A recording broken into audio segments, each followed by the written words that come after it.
Sisters and brothers of America,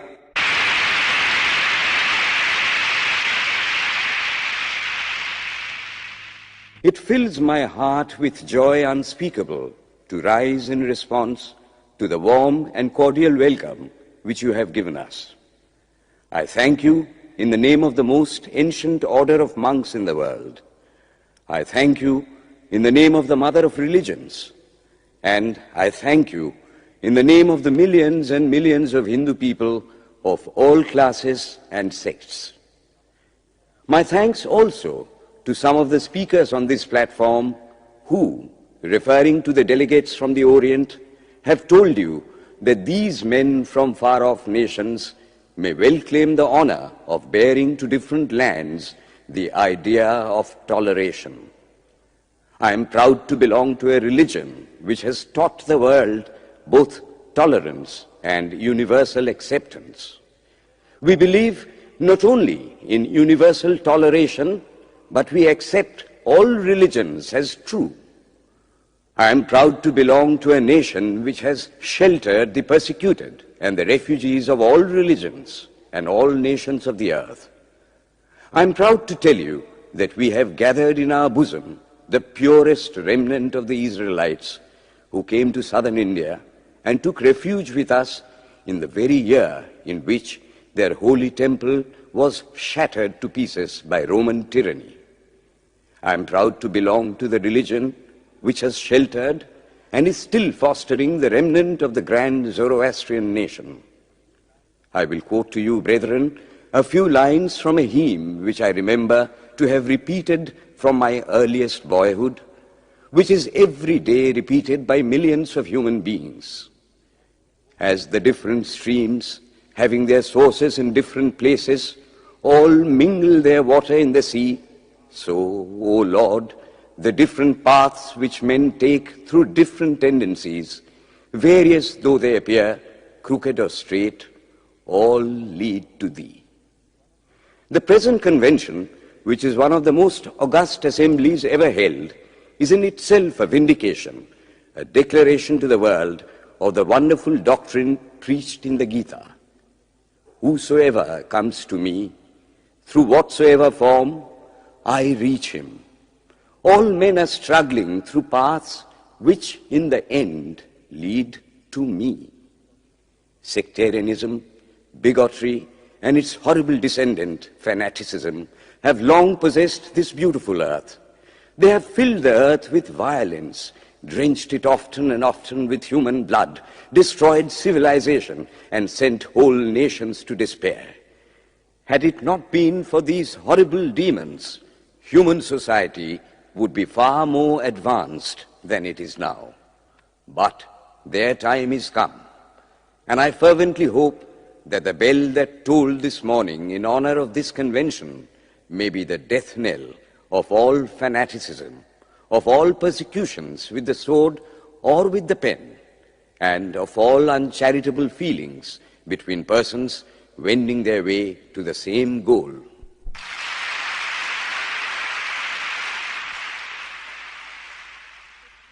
Ladies and gentlemen, on the agenda for today, the 15th of September, 1893, a galaxy of eminent speakers are scheduled to address us, and it gives us great pleasure to once again invite Swami Vivekananda to speak. His subject for today, Why We Disagree. I will tell you a little story. You have heard the eloquent speaker who has just finished say, "Let us cease from abusing each other," and he was very sorry that there should be always so much variance. But I think I should tell you a story which would illustrate the cause of this variance. A frog lived in a well. It had lived there for a long time. It was born there and brought up there, and yet was a little small frog. Of course, the evolutionists were not there then to tell us whether the frog lost its eyes or not, but for our story's sake, we must take it for granted that it had its eyes, and that it every day cleansed the water of all the worms and bacilli that lived in it with an energy that would do credit to our modern bacteriologists. In this way, it went on and became a little sleek and fat. Well, one day, another frog that lived in the sea came and fell into the well. Where are you from? I am from the sea. The sea?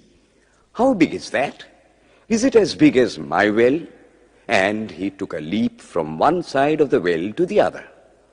My friend, said the frog of the sea, how do you compare the sea with your little well? Then the frog took another leap and asked, is your sea so big? What nonsense you speak, to compare the sea with your well. Well then, said the frog of the well, nothing can be bigger than my well. There can be nothing bigger than this. This fellow is a liar, so turn him out. That has been the difficulty all the while. I am a Hindu. I am sitting in my own little well and thinking that the whole world is my little well. The Christian sits in his little well and thinks the whole world is his well. The Mohammedan sits in his little well and thinks that is the whole world. I have to thank you of America for the great attempt you are making to break down the barriers of this little world of ours, and hope that in the future the Lord will help you to accomplish your purpose.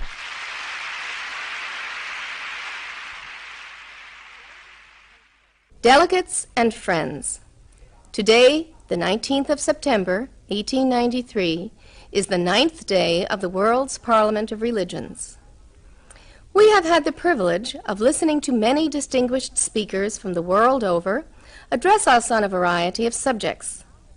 The time is at hand to now listen to the great monk from India, Swami Vivekananda, read his paper on Hinduism. Ladies and gentlemen, Swami Vivekananda. From the high spiritual flights of the Vedanta philosophy, of which the latest discoveries of science seem like echoes, to the low ideas of idolatry with its multifarious mythology, the agnosticism of the Buddhists and the atheism of the Jains, each and all have a place in the Hindu's religion. Where then, the question arises, where is the common center to which all these widely diverging radii converge? Where is the common basis upon which all these seemingly hopeless contradictions rest? And this is the question I shall attempt to answer. The Hindus have received their religion through revelation, the Vedas. They hold that the Vedas are without beginning and without end. It may sound ludicrous to this audience how a book can be without beginning or end. But by the Vedas, no books are meant. They mean the accumulated treasury of spiritual laws discovered by different persons in different times. Just as the law of gravitation existed before its discovery and would exist if all humanity forgot it, so is it with the laws that govern the spiritual world. The moral, ethical, and spiritual relations between soul and between individual spirits and the Father of all spirits were there before their discovery and would remain even if we forgot them. The discoverers of these laws are called rishis, and we honor them as perfected beings. I'm glad to tell this audience that some of the very greatest of them were women. Here it may be said that these laws, as laws, may be without end, but they must have had a beginning. The Vedas teach us that creation is without beginning or end. Science is said to have proved that the sum total of cosmic energy is always the same. Then, if there was a time when nothing existed, where was all this manifested energy? Some say it was in a potential form in God. In that case, God is sometimes potential and sometimes kinetic, which would make him mutable. Everything mutable is a compound, and everything compound must undergo that change which is called destruction. So, God would die, which is absurd. Therefore, there never was a time when there was no creation. If I may be allowed to use a simile, creation and creator are two lines without beginning and without end, running parallel to each other. God is the ever-active providence by whose power systems after systems are being evolved out of chaos, made to run for a time and again destroyed. This is what the Brahmin boy repeats every day. The sun and the moon the Lord created like the suns and moons of previous cycles. And this agrees with modern science. Here I stand, and if I shut my eyes and try to conceive my existence, I, what is the idea before me? The idea of a body. Am I then nothing but a combination of material substances? The Vedas declare, no. I am a spirit living in a body. I am not the body. The body will die, but I shall not die. Here am I in this body. It will fall, but I shall go on living. I had also a past. The soul was not created, for creation means a combination, which means a certain future dissolution. If then the soul was created, it must die. Some are born happy, enjoy perfect health with beautiful body, mental vigor, and all wants supplied. Others are born miserable. Some are without hands or feet. Others again are idiots and only drag on a wretched existence. Why, if they are all created, why does a just and merciful God create one happy and another unhappy? Why is he so partial? Nor would it mend matters in the least to hold that those who are miserable in this life will be happy in a future one. Why should a man be miserable even here in the reign of a just and merciful God?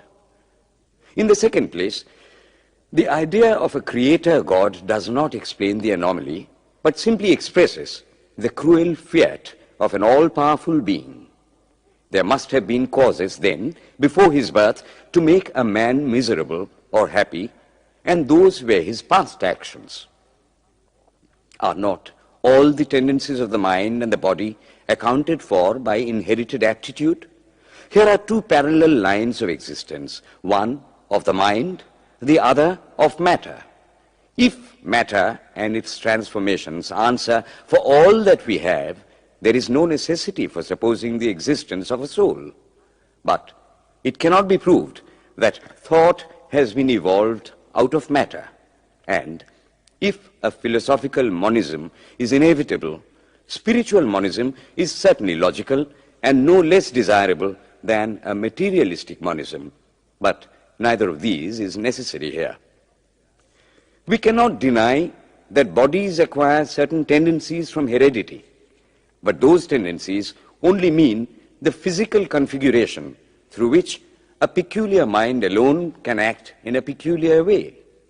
There are other tendencies peculiar to a soul caused by his past actions, and a soul with a certain tendency would, by the laws of affinity, take birth in a body which is the fittest instrument for the display of that tendency. This is in accord with science, for science wants to explain everything by habit, and habit is got through repetitions. So, repetitions are necessary to explain the natural habits of a newborn soul, and since they were not obtained in this present life, they must have come down from past lives. There is another suggestion. Taking all these for granted, how is it that I do not remember anything of my past life? This can be easily explained. I am now speaking in English.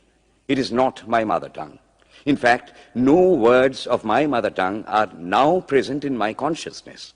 But let me try to bring them up. And they rush in. That shows that consciousness is only the surface of the mental ocean, and within its depths are stored up all our experiences. Try and struggle. They would come up, and you would be conscious even of your past life. This is direct and demonstrative evidence. Verification is the perfect proof of a theory, and here is the challenge thrown to the world by the rishis. We have discovered the secret by which the very depths of the ocean of memory can be stirred up. Try it, and you would get a complete reminiscence of your past life. So then, the Hindu believes that he is a spirit. Him the sword cannot pierce, him the fire cannot burn, him the water cannot melt, him the air cannot dry. Is nowhere but whose center is located in the body, and that death means the change of the center from body to body. Nor is the soul bound by the conditions of matter. In its very essence, it is free, unbounded, holy, pure, and perfect. But somehow or other, it finds itself tied down to matter and thinks of itself as matter. Why should the free, perfect, and pure being be thus under the thraldom of matter is the next question. How can the perfect soul be deluded into the belief that it is imperfect? We have been told that the Hindus shirk the question and say that no such question can be there. Some thinkers want to answer it by positing one or more quasi-perfect beings and use big scientific names to fill up the gap. But naming is not explaining. The question remains the same. How can the perfect become the quasi-perfect? How can the pure, the absolute, change even a microscopic particle of its nature? But the Hindu is sincere. He does not want to take shelter under sophistry. He is brave enough to face the question in a manly fashion, and his answer is, I do not know. I do not know how the perfect being, the soul, came to think of itself as imperfect, as joined to and conditioned by matter. But the fact is a fact for all that. It is a fact in everybody's consciousness that one thinks of oneself as the body. The Hindu does not attempt to explain why one thinks one is the body. The answer, that it is the will of God, is no explanation. This is nothing more than what the Hindu says, I do not know. Well then, the human soul is eternal and immortal, perfect and infinite, and death means only a change of center from one body to another. The present is determined by our past actions, and the future by the present. The soul will go on evolving up or reverting back from birth to birth and death to death. But here is another question. Is man a tiny boat in a tempest, raised one moment on the foamy crest of a billow and dashed down into a yawning chasm the next, rolling to and fro at the mercy of good and bad actions, a powerless, helpless wreck in an ever-raging, ever-rushing, uncompromising current of cause and effect, a little moth placed under the wheel of causation, which rolls on, crushing everything in its way, and waits not for the widow's tears or the orphan's cry? The heart sinks at the idea. Yet, this is the law of nature. Is there no hope? Is there no escape? Was the cry that went up from the bottom of the heart of despair. It reached the throne of mercy, and words of hope and consolation came down and inspired a Vedic sage, and he stood up before the world and in trumpet voice proclaimed the glad tidings. Hear ye, children of immortal bliss, even ye that reside in higher spheres. I have found the ancient one who is beyond all darkness, all delusion. Knowing him alone, you shall be saved from death over again. Children of immortal bliss. What a sweet, what a hopeful name. Allow me to call you, brethren, by that sweet name, heirs of immortal bliss. Yea, the Hindu refuses to call you sinners. We are the children of God, the sharers of immortal bliss, holy and perfect beings. Ye divinities on earth, sinners, it is a sin to call a man so. It is standing libel on human nature. Come up, O lions, and shake off the delusion that you are sheep. You are souls immortal, spirits free, blessed and eternal. Ye are not matter, ye are not bodies. Matter is your servant, not you the servant of matter. Thus it is that the Vedas proclaim not a dreadful combination of unforgiving laws, not an endless prison of cause and effect, but that at the head of all these laws, in and through every particle of matter and force stands one, by whose command the wind blows, the fire burns, the clouds rain, and death stalks upon the earth. And what is his nature? He is everywhere, the pure and formless one, the Almighty and the All-Merciful. Thou art our Father, thou art our Mother, thou art our beloved friend, thou art the source of all strength. Give us strength. Thou art he that beareth the burdens of the universe. Help me bear the little burden of this life. Thus sang the rishis of the Vedas. And how to worship him? Through love. He is to be worshipped as the one beloved, dearer than everything in this and the next life. This is the doctrine of love declared in the Vedas, and let us see how it is fully developed and taught by Krishna, whom the Hindus believe to have been God incarnate on earth. He taught that a man ought to live in this world like a lotus leaf, which grows in water but is never moistened by water. So a man ought to live in the world, his heart to God and his hands to work. It is good to love God for hope of reward in this or the next world, but it is better to love God for love's sake. And the prayer goes, Lord, I do not want wealth, nor children, nor learning. If it be thy will, I shall go from birth to birth. But grant me this, that I may love thee without the hope of reward. Love unselfishly for love's sake. One of the disciples of Krishna, the then Emperor of India, was driven from his kingdom by his enemies and had to take shelter with his queen in a forest in the Himalayas. And there, one day, the queen asked him how it was that he, the most virtuous of men, should suffer so much misery. Yudhishthira answered, Behold, my queen, the Himalayas. How grand and beautiful they are. I love them. They do not give me anything, but my nature is to love the grand, the beautiful. Therefore, I love them. Similarly, I love the Lord. He is the source of all beauty, of all sublimity. He is the only object to be loved. My nature is to love him, and therefore I love. I do not pray for anything. I do not ask for anything. Let him place me wherever he likes. I must love him for love's sake. I cannot trade in love. The Vedas teach that the soul is divine, only held in the bondage of matter. Perfection will be reached when this bond will burst, and the word they use for it is, therefore, mukti, freedom. Freedom from the bonds of imperfection, freedom from death and misery. And this bondage can only fall off through the mercy of God, and this mercy comes on the pure. So, purity is the condition of his mercy. How does that mercy act? He reveals himself to the pure heart.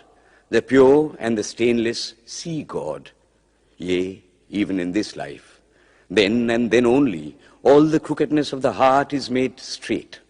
Then all doubt ceases. He is no more the freak of a terrible law of causation. This is the very center, the very vital conception of Hinduism. The Hindu does not want to live upon words and theories. If there are existences beyond the ordinary sensuous existence, he wants to come face to face with them. If there is a soul in him which is not matter, if there is an all-merciful universal soul, he will go to him direct. He must see him, and that alone can destroy all doubts. So, the best proof a Hindu sage gives about the soul, about God, is, I have seen the soul, I have seen God. And that is the only condition of perfection. The Hindu religion does not consist in struggles and attempts to believe a certain doctrine or dogma, but in realizing, not in believing, but in being and becoming. Thus, the whole object of their system is by constant struggle to become perfect, to become divine, to reach God and see God. And this reaching God, seeing God, becoming perfect, even as the Father in heaven is perfect, constitutes the religion of the Hindus. And what becomes of a man when he attains perfection? He lives a life of bliss infinite. He enjoys infinite and perfect bliss, having obtained the only thing in which man ought to have pleasure, namely God, and enjoys the bliss with God. So far, all the Hindus are agreed. This is the common religion of all the sects of India. But then, perfection is absolute, and the absolute cannot be two or three. It cannot have any qualities. It cannot be an individual. And so, when a soul becomes perfect and absolute, it must become one with Brahma, and it would only realize the Lord as the perfection, the reality of its own nature and existence, the existence absolute, knowledge absolute, and bliss absolute. We have often and often read this called the losing of individuality and becoming a stock or a stone. He jests at scars that never felt a wound.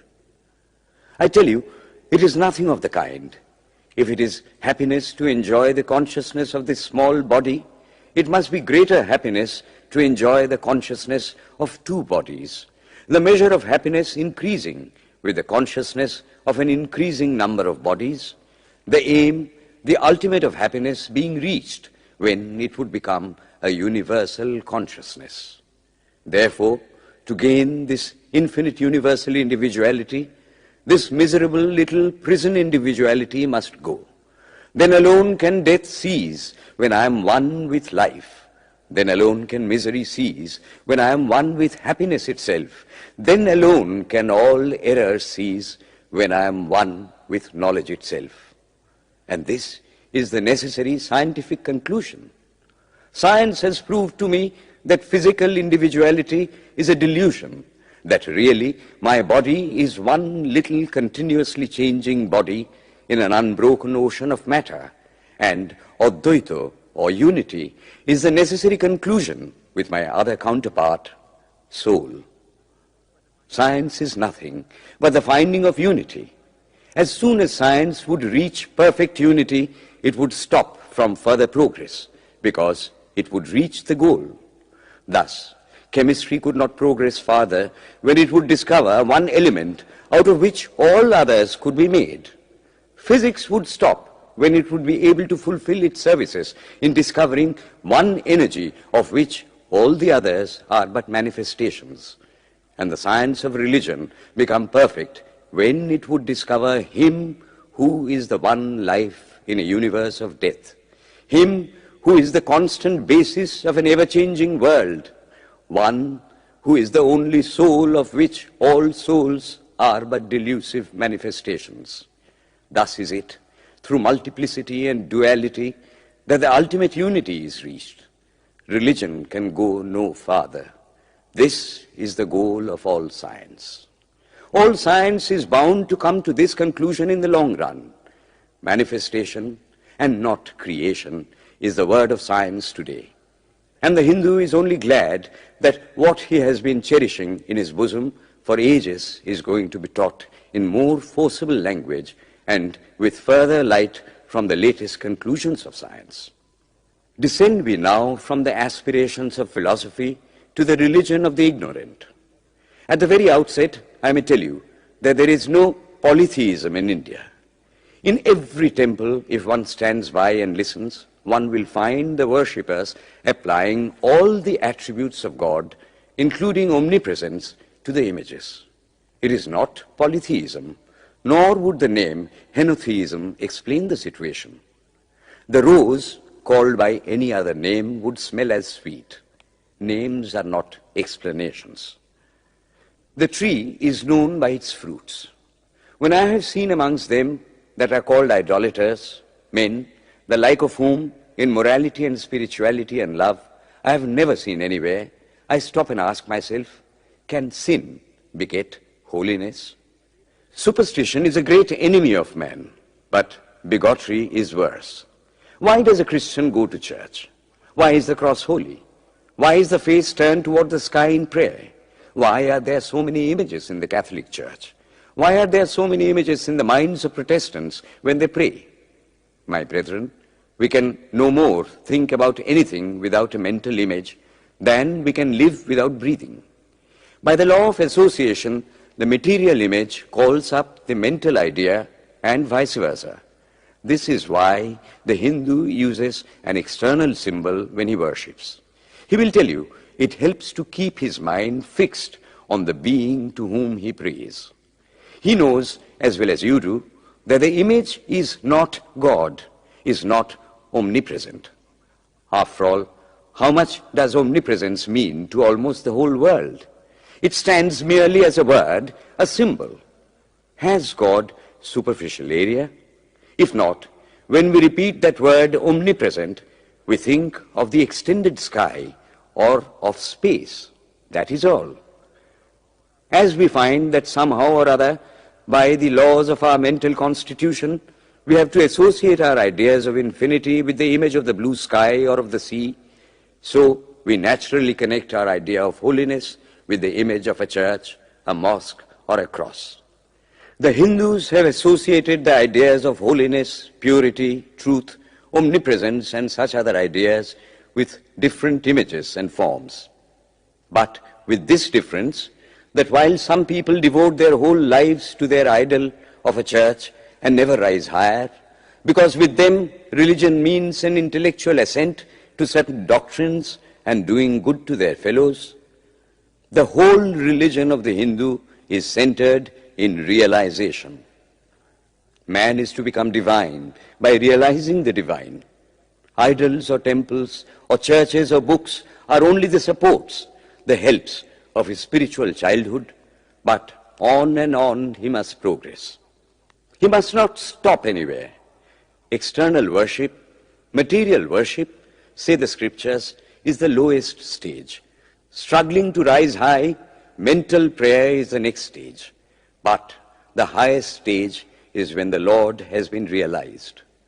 Mark, the same earnest man who is kneeling before the idol tells you, him the sun cannot express, nor the moon, nor the stars, the lightning cannot express him, nor what we speak of as fire.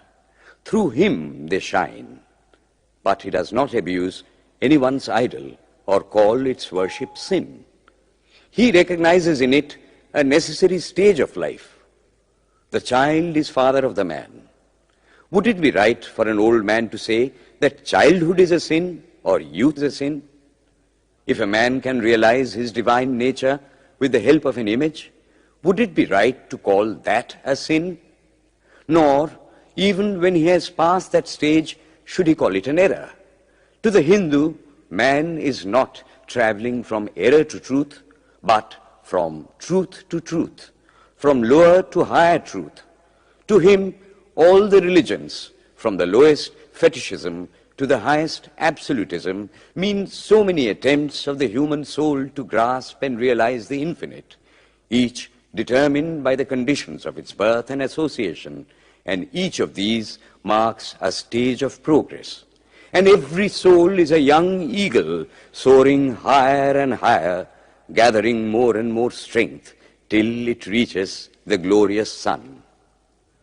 Unity in variety is the plan of nature, and the Hindu has recognized it.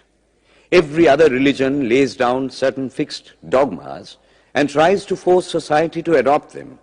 It places before society only one coat which must fit Jack and John and Henry all alike. If it does not fit John or Henry, he must go without a coat to cover his body. The Hindus have discovered that the absolute can only be realized or thought of or stated through the relative, and the images, crosses and crescents are simply so many symbols, so many pegs to hang spiritual ideas on. It is not that this help is necessary for everyone, but those that do not need it have no right to say that it is wrong, nor is it compulsory in Hinduism. One thing I must tell you, idolatry in India does not mean anything horrible. It is not the mother of harlots. On the other hand, it is the attempt of undeveloped minds to grasp high spiritual truths. The Hindus have their faults, they sometimes have their exceptions, but mark this, they are always for punishing their own bodies and never for cutting the throats of their neighbors. If the Hindu fanatic burns himself on the pyre, he never lights the fire of inquisition. And even this cannot be laid at the door of his religion any more than the burning of witches can be laid at the door of Christianity. To the Hindu, then, the whole world of religions is only a traveling, a coming up of different men and women through various conditions and circumstances to the same goal. Every religion is only evolving a God out of the material man, and the same God is the inspirer of all of them. Why, then, are there so many contradictions? They are only apparent, says the Hindu. The contradictions come from the same truth, adapting itself to the varying circumstances of different natures. It is the same light coming through glasses of different colors, and these little variations are necessary for purposes of adaptation. But in the heart of everything, the same truth reigns. The Lord has declared to the Hindu in his incarnation as Krishna, I am in every religion as a thread through a string of pearls. Wherever thou seest extraordinary holiness and extraordinary power raising and purifying humanity, know thou that I am there. And what has been the result? I challenge the world to find throughout the whole system of Sanskrit philosophy any such expression as that the Hindu alone will be saved and not others. Says Vyasa, we find perfect men even beyond the pale of our caste and creed. One thing more, how then can the Hindu, whose whole fabric of thought centers in God, believe in Buddhism, which is agnostic, or in Jainism, which is atheistic? The Buddhists or the Jains do not depend upon God, but the whole force of their religion is directed to the great central truth in every religion, to evolve a God out of man. They have not seen the Father, but they have seen the Son, and he that hath seen the Son hath seen the Father also. This, brethren, is a short sketch of the religious ideas of the Hindus. The Hindu may have failed to carry out all his plans, but if there is ever to be a universal religion, it must be one which will have no location in place or time, which will be infinite like the God it will preach, and whose sun will shine upon the followers of Krishna and of Christ, on saints and sinners alike, which will not be Brahminic or Buddhistic, Christian or Mohammedan, but the sum total of all these, and still have infinite space for development, which in its Catholicity will embrace in infinite arms and find a place for every human being, from the lowest groveling savage, not far removed from the brute, to the highest man towering by the virtues of his head and heart almost above humanity, making society stand in awe of him and doubt his human nature. It will be a religion which will have no place for persecution or intolerance in its polity, which will recognize divinity in every man and woman, and whose whole scope, whose whole force will be centered in aiding humanity to realize its own true divine nature. May he, who is the Brahma of the Hindus, the Ahura Mazda of the Zoroastrians, the Buddha of the Buddhists, the Jehovah of the Jews, the Father in heaven of the Christians, give strength to you to carry out your noble idea. The star arose in the east. It traveled steadily towards the west, sometimes dimmed and sometimes effulgent, till it made a circuit of the world. And now it is again rising on the very horizon of the east, the borders of the sun-pole, 1,000-fold more effulgent than it ever was before.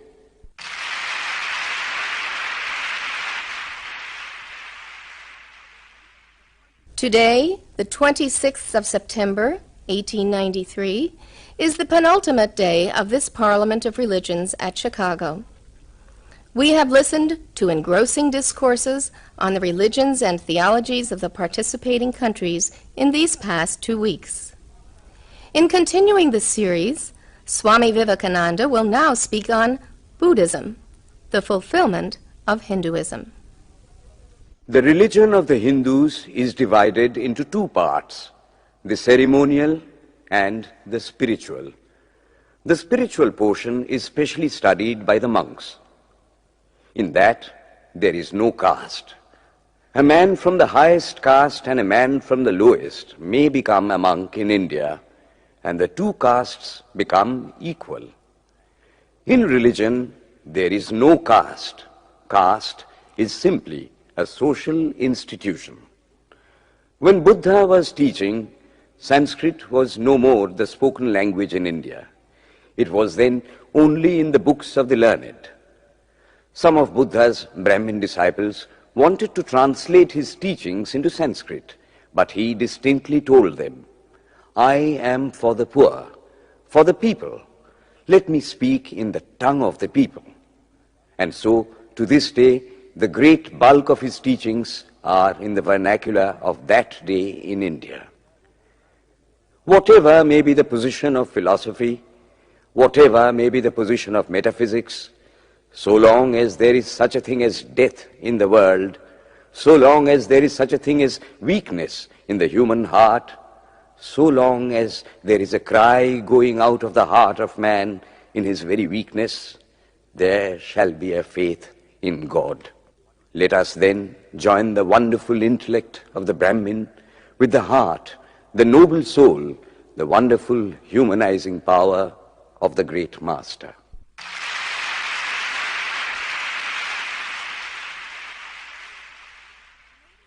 Ladies and gentlemen, in a short while from now, the World's Parliament of Religions at Chicago will come to a close. And this day, the 27th of September, 1893, will go down in history as a landmark for more reasons than one. It is in the fitness of things that we now call upon Swami Vivekananda from India to address this final session. The world's Parliament of Religions has become an accomplished fact, and the merciful Father has helped those who labored to bring it into existence and crown with success their most unselfish labor. My thanks to those noble souls whose large hearts and love of truth first dreamt this wonderful dream and then realized it. My thanks to the shower of liberal sentiments that has overflowed this platform.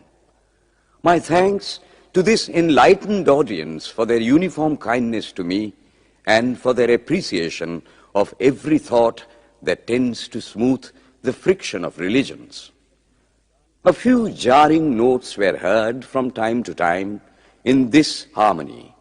My special thanks to them, for they have, by their striking contrast, made the general harmony the sweeter. Much has been said of the common ground of religious unity.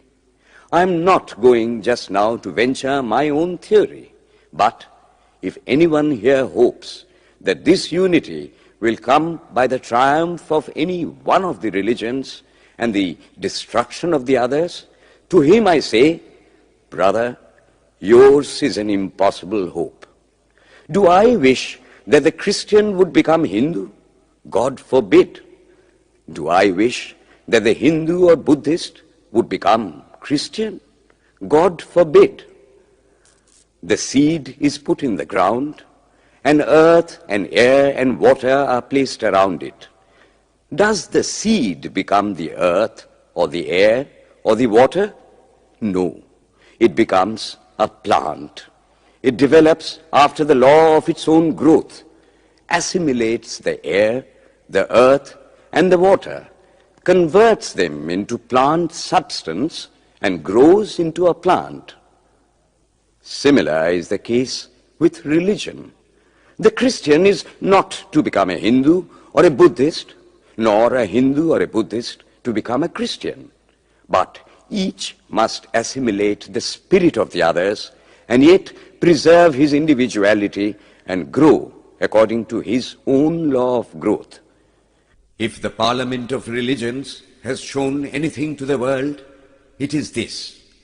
It has proved to the world that holiness, purity, and charity are not the exclusive possessions of any church in the world, and that every system has produced men and women of the most exalted character.